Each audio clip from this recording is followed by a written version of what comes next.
we have had a plan to reach Kerala, the 23 million people, in one stretch, and we trained enough people, 42,000 young people, to be trained in that sense to take each of the areas, and 10 to 15 homes is the responsibility of one person.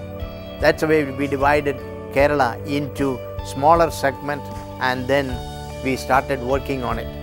And it was so amazing that the training was being done and every plan was done, and we were planning to have advertisement in all over the newspapers and in our vernacular that magazines in Malayalam, that is the language which we uses in that particular place, and everything was set. And the plan was from July 1st to December 31st, 6 months of campaign. That is the way that we planned for it. And all on a sudden, in May, that India announced that that India is going to be under the emergency rule under the premiership of Gandhi.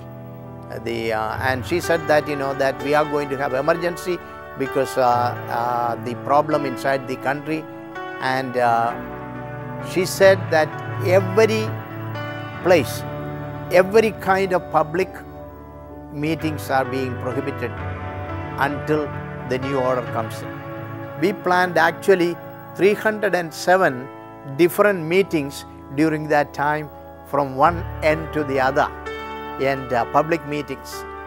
And so we didn't know what to do, because that, Lord, we planned all these things and we prepared everything for it, and we have to have this. How are we going to do it?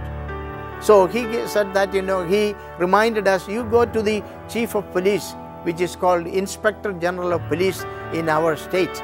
And we went over there and asked him permission, and he said that we cannot give it.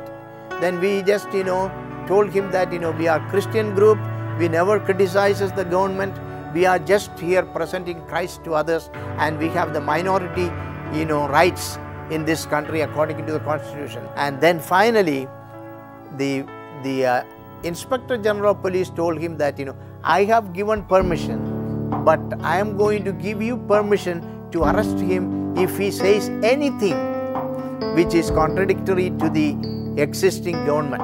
So what happened was that from that time on, in every place where we had the meeting, the police, all the police were cordoned the place, and they were intentionally listening to every word I was speaking on. And so as a result of it, I could say that almost all the police group of people from Kerala had to listen to forcefully, because their chief told them that they have to listen to my speech, and they heard the gospel.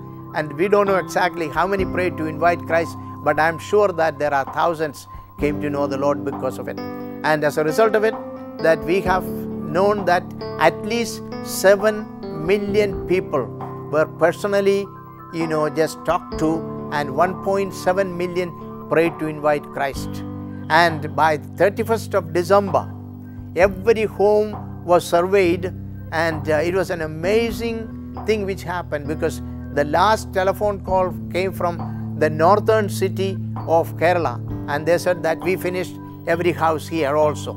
So it was an amazing thing which happened, and it never happened in the history of Christianity there. One illustration is the next year I was speaking in a seminary there in Bangalore, India, and there was 83 new students joined that year.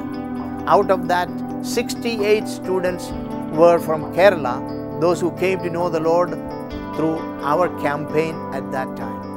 It was an absolutely incredible thing. Our faith grew from small to big, and then that of course we didn't have any problem of believing India could be reached for Christ.